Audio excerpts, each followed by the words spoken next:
ఓం నమో వెంకటేశాయ. కోలీవుడ్ ఇండస్ట్రీలో lady super star గా వరుస ఆఫర్లతో నయనతార ఊహించని స్థాయిలో పాపులారిటీని సంపాదించుకున్నారు. ఇప్పటికీ ఆమెకు వరుస ఆఫర్లు వస్తున్నాయి.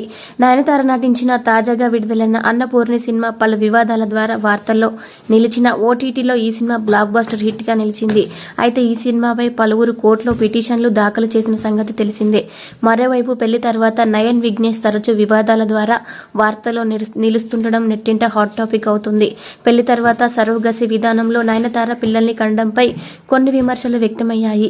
విఘ్నేష్ శివన్ డైరెక్షన్ లో తెరకెక్కుతున్న ఎల్ఐసి అనే సినిమా టైటిల్ కు సంబంధించి పలు వివాదాల్లో చిక్కుకుంది. జీవిత బీమా సంస్థ ఎల్ఐసి నుంచి విఘ్నేష్ శివన్ కు లీగల్ నోటీసులు జారీ అయ్యాయి. అన్నపూర్ణి సినిమా విషయానికి వస్తే ఈ సినిమా హిందువుల మనోభావాలను దెబ్బతీసే విధంగా ఉందని అభిప్రాయాలు వ్యక్తమవుతున్నాయి. గతంలో వేణుస్వామి నయనతారకు పెళ్లి అచ్చిరాదని కామెంట్లు చేసిన సంగతి తెలిసిందే. నయన్ తరచూ వివాదాల్లో చిక్కుకోవడంతో ఆయన చెప్పిన మాటలే నిజమయ్యాయని నెటిజన్ల నుంచి అభిప్రాయాలు వ్యక్తమయ్యాయి. నయనతార పారితోషికం 10 కోట్ల రూపాయల రేంజ్ లో ఉందనే సంగతి తెలిసిందే. రాబోయే రోజుల్లో నయన్ ఖాతాలో మరికొన్ని రికార్డులు చేరతాయని కామెంట్లు వినిపిస్తున్నాయి. 2024 తర్వాత నయన్ సినీ కెరీర్ అంతమవుతుందని కూడా వేణుస్వామి గతంలో వెల్లడించారు. నయనతార విఘ్నేష్ శివన్ వివాదాలకు దూరంగా ఉండాలని నెటిజన్ల నుంచి అభిప్రాయాలు వ్యక్తమవుతున్నాయి. సరిగ్గా కెరీర్ ను ప్లాన్ చేసుకుంటే ఈమె కెరీర్ కు మేలు జరుగుతుందని నెటిజన్లు ఫీల్ అవుతున్నారు.